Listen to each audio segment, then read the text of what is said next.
ইসরায়েলের ওপর একযোগে ক্ষেপণাস্ত্র ড্রোন হামলা চালিয়েছে ইরান। এর মধ্যে একটি ক্ষেপণাস্ত্রের আঘাতে ইসরায়েলের দক্ষিণাঞ্চলের কয়েকটি এলাকায় বিদ্যুৎ সরবরাহ বাধাগ্রস্ত হয়েছে। জবাবে ইরানের আইআরজিসির সদর দপ্তরে হামলা চালানোর দাবি করেছে ইসরায়েলের প্রতিরক্ষা বাহিনী আইডিএফ। এদিকে মার্কিন হামলার জবাব কঠোরভাবে দেওয়ার হুঁশিয়ারি দিয়েছেন ইরানের প্রতিরক্ষা মন্ত্রী আমির হাতামি। এছাড়া ইরানের আরও হামলার আশঙ্কায় নাগরিকদের নিরাপদ স্থানে আশ্রয়ের নির্দেশ দিয়েছে ইসরায়েল। সৃষ্টি ঘটকের প্রতিবেদন। এবার দিনের আলোতেও ইরান থেকে ছোড়া একের পর এক ক্ষেপণাস্ত্রের আঘাতে বিপর্যস্ত ইসরায়েল। সোমবার ইসরায়েলের সবচেয়ে লম্বা সময় ধরে ইরান হামলা চালিয়েছে বলে জানিয়েছেন ইসরায়েলের সাবেক বিচারমন্ত্রী জোসি বেইলিন। সানবিট সব দিবে সামাল। সানবিট ম্যাজিক প্রেস ডিশওয়াশিং এর মাথা ঘোরানো সলিউশন। হতাহতের কোনো ঘটনা ঘটেনি, ক্ষয়ক্ষতি হয়েছে, তবে ক্ষয়ক্ষতির পরিমাণ এখনো স্পষ্ট নয় বলেও জানিয়েছেন তিনি। এদিকে ইসরায়েলের সেনাবাহিনী বলেছে গত কয়েক ঘন্টায় ইসরায়েলের বিভিন্ন জায়গায় 8টি ক্ষেপণাস্ত্র ছুড়েছে ইরান। ইসরায়েলের দক্ষিণাঞ্চলে একটি বিদ্যুৎ উৎপাদন কেন্দ্রের কাছে একটি ক্ষেপণাস্ত্র আঘাত হানে, এতে বিদ্যুৎ বিচ্ছিন্ন হয়ে পড়ে ওই এলাকা।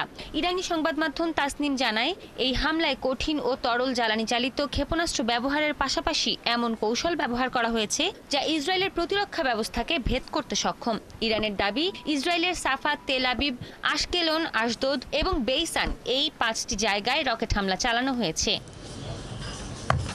পাল্টা হামলা চালিয়েছে ইসরায়েলও। ইরানের ফোর্দো পারমাণবিক স্থাপনার কাছেই হামলা চালিয়েছে তেল আবিব। তেহরানের কুখ্যাত এডিন কারাগারেও বিমান হামলা চালায় ইসরায়েল। আইডিএফ দাবি করেছে এই হামলায় আইআরজিসির বহু সদস্য নিহত হয়েছে। পরে ইসরায়েলের হামলায় আইআরজিসির 10 সদস্য নিহতের তথ্য নিশ্চিত করে ইরানি গণমাধ্যম। সোমবার তেহরানের বাসিজ সদর দফতর, আলবোর্জ কর্পস, অভ্যন্তরীণ গোয়েন্দা এবং সাধারণ নিরাপত্তা পুলিশকে লক্ষ্য করেও হামলা চালানোর দাবি করেছে আইডিএফ। শুধু তাই নয়, ইরানের পশ্চিম, পূর্ব ও মধ্যাঞ্চলের 6টি বিমানবন্দরেও হামলা চালিয়েছে ইসরায়েল। এছাড়া ইরানের পশ্চিমাঞ্চলের কেরমানশাহ এলাকায় সামরিক অবকাঠামো লক্ষ্য করেও হামলা চালানো হয়। এরই মধ্যে পারমাণবিক স্থাপনায় যুক্তরাষ্ট্রের হামলার জবাবে ইরান কঠোর প্রতিক্রিয়া জানাবে বলে হুঁশিয়ারি দিয়েছেন ইরানের প্রতিরক্ষা মন্ত্রী মেজর জেনারেল আমির হাতামি।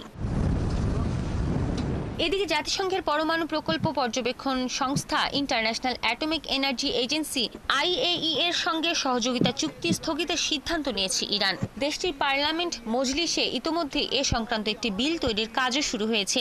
আইএইই এর সঙ্গে এএনপিটি চুক্তি স্বাক্ষরের মাধ্যমে কখনো পারমাণবিক অস্ত্র তৈরি বিষয়ক প্রকল্প গ্রহণ করবে না এবং আইএইই কে সহযোগিতা করবে বলে প্রতিশ্রুতি দিয়েছিল ইরান। সৃষ্টি ঘটক, 71।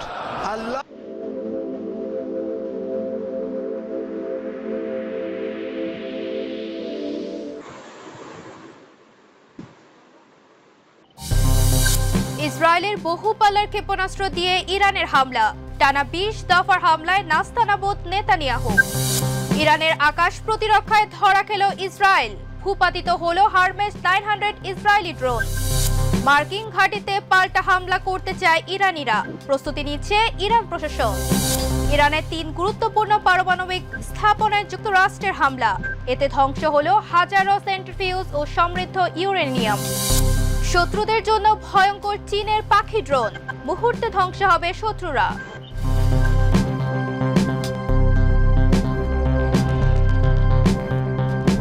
দর্শক, আমন্ত্রণ মাই টিভি আই নিউজে। এতক্ষণ দেখছিলেন শিরোনাম, সাথে আছি আমি নওশাদ তাবাসসুম।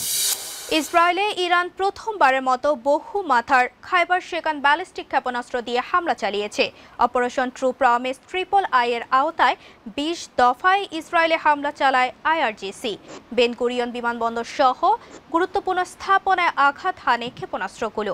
ইরান জানিয়েছে তাদের সামরিক শক্তির মূল অংশ এখনও ব্যবহৃত হয়নি। বিস্তারিত রিপোর্টে। ইসরায়েলে বহুমুখী ক্ষেপণাস্ত্র হামলা করল ইরান। ইসরায়েলের বিরুদ্ধে সর্বাধুনিক ব্যালিস্টিক ক্ষেপণাস্ত্র ব্যবহার করে পাল্টা হামলা চালিয়েছে দেশটির Islamic Revolution Guard Corps IRGC জানায় প্রথমবারের মতো ইসরায়েলের অভ্যন্তরে বহু মাথার খাইবার শেকান ক্ষেপণাস্ত্র প্রয়োগ করা হয়েছে। এ হামলা ছিল অপারেশন ট্রু প্রমিস 3 এর অন্তর্ভুক্ত, যা 22 জুন পর্যন্ত 20টি দফায় পরিচালিত হয়েছে। তাসনিম নিউজের বরাত দিয়ে জানানো হয়, এই অভিযানে মোট 40টি কঠিন ও তরল জ্বালানি ভিত্তিক ব্যালিস্টিক মিসাইল ব্যবহার করা হয়। তৃতীয় প্রজন্মের খাইবার শেকান ক্ষেপণাস্ত্রে ছিল নিয়ন্ত্রিত উচ্চ বিস্ফোরক ওয়ারহেড এবং লক্ষ্যবস্তুতে পৌঁছার আগ পর্যন্ত এগুলো কার্যকরভাবে নিয়ন্ত্রিত। এতে মিসাইলের আঘাত আরও নিখুঁত ও ধ্বংসাত্মক ও প্রভাবশালী হয়। হামলার লক্ষ্য ছিল বেন গুরিয়ান বিমানবন্দর, ইসরায়েলের একটি জৈব গবেষণা প্রতিষ্ঠান ও সামরিক নিয়ন্ত্রণ কক্ষ। হামলার সঙ্গে সঙ্গে সাইরেন বাজতে শুরু করে, যার ফলে ইসরায়েলি প্রতিরক্ষা বাহিনী চাপে পড়ে যায় বলে দাবি করেছে আইআরজিসি।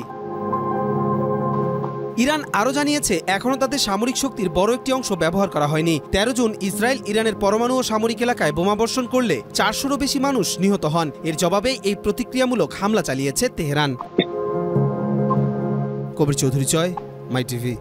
ইরানের আকাশ প্রতিরক্ষা বাহিনী ইসরায়েলের একটি অত্যাধুনিক হারমেস 900 ড্রোন ভূপাতিত করেছে। ড্রোনটি ইরানের আকাশ সীমায় প্রবেশ করলে সেটি ধ্বংস করা হয়।